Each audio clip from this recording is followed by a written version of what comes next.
Right, listen to this: heartbreak, homecomings, and a headline that could explode the whole window. Johnston speaks out on that Hampden disaster. Edouard's on the move with a twist in the tail, and Kris Boyd reckons we're about to sell our biggest star. Stay tuned till the very end. The last one's a bombshell. Smash that like button, hit subscribe, and drop your thoughts in the comments. This is Celtic news the board won't want, shouted from the stands. Now here's a boy speaking from the heart, Alistair Johnston, and you can still hear the sting in his voice from that Hampden heartache. You remember it, don't you? Pens against Aberdeen, treble on the line, and it's Johnston stepping up in front of the Celtic end and missing. You could feel the gut drop through the stands. That was no just a miss. That was a dream torn in two. But here's the bit I love. The lad's no hiding. He's no pretending it didn't hurt. He's using it. He said it himself. If you never lose, you forget what it means to win. And that, my friend, is the kind of fire you need if you're going to run it back and go for the treble again. Last season, we still lifted the Premiership and the League Cup, and you'd think most clubs would be dancing in the streets for that. Not us. No, at Celtic, we're built for more. And Johnston gets that. He's got medals already hanging in the cabinet, but he's talking like a man who wants every trophy on the table and won't be satisfied until we've righted that Hampden wrong. And he's bang on. That moment, that penalty, that miss, it doesn't define him. It fuels him. The dressing room's burning with the same feeling. There's a fire there now, and you can bet they'll be taking every knockout tie this season like it's a personal vendetta. But here's the reality. You and I both know wanting it isn't enough. We've got the hunger, but do we have the depth? Champions League qualifiers are knocking, and if the board think pride alone will win cups, they've clearly been watching too much Sevco telly. So here's what I want you to tell me, Andy, is that Hampden defeat the spark that lights the treble run this year, or are we kidding ourselves if we don't reinforce properly before the window shuts? Be honest, does passion win trophies, or does the squad still need real firepower to match that desire?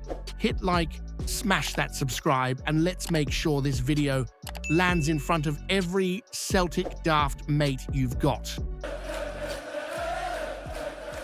Right, here's one for the nostalgia merchants. Odsonne Edouard, a name that still brings a smile. When you think of those derby goals, the French flair, the swagger in paradise. But if you were hoping for a homecoming, you can park that thought. He's no coming back. After a bumpy ride in London with Crystal Palace, where he's bagged just 21 goals in over 100 games, and let's be honest, most of those were forgettable, Edouard's now on the verge of a move to Girona in Spain. A deal worth 5.2 million quid is nearly over the line. Girona send in a lad called Arnau Martinez the other way in some sort of swap, but Palace are just looking to claw back whatever they can before Eddie walks for nothing next summer.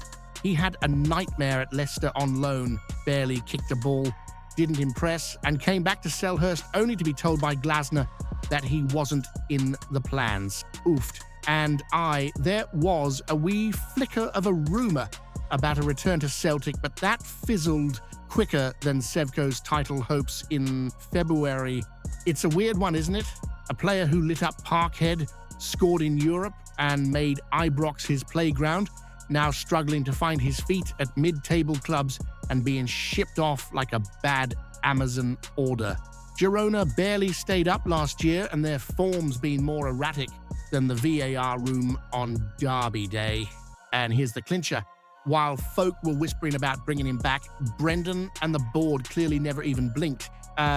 We've moved on. Paradise isn't a rehab clinic for lost Premier League projects, but let's stir the pot. If Edouard had offered to return for a cut price, would you have taken him back? Or should we leave the past in the past and focus on building a future that doesn't rely on old glories? Hit like, smash that subscribe, and let's make sure this video lands in front of every Celtic daft mate you've got. now here comes Kris Boyd, flapping his gums again, and this time he's got his sights set on Daizen Maeda.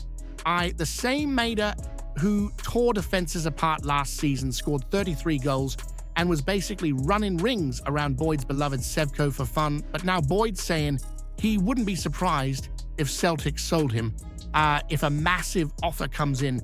And here's where it gets spicy. Brentford's sniffing about, apparently. And Maeda, whose contract runs until 2027, still hasn't signed an extension, even though the club's had one on the table for months. Brendan's already said there's no update, and Boyd, being the wind-up merchant he is, reckons we'd cash in if someone drops a big enough check. Classic. He's also playing the usual mind games, saying we look weaker than last season, while bigging up his pals in Governors, title favourites under Russell Martin, which is about as believable as Alfredo Morelos coming back slim. But look, when Boyd's taking the time to write about Maeda, you know the fear's setting in. Let's not forget, Maeda's no just a goal scorer, he's a machine. Barry Ferguson even admitted it, saying the guy's a game changer, and that seeing him up close made him realize just how dangerous he is. Whether he's on the left or through the middle, Maeda's chaos. He presses, he sprints, he scores, sprints. He's everything Celtic is supposed to be. Relentless, fearless, and a nightmare for defenders who still think they've got time on the ball. So here's the fire starter. If someone comes in with, say, 25 million quid, are you taking it? Or is Maeda too important to sell right now with the Champions League on the horizon and the squad still looking light up top? Would letting him go be financial sense or absolute footballing suicide?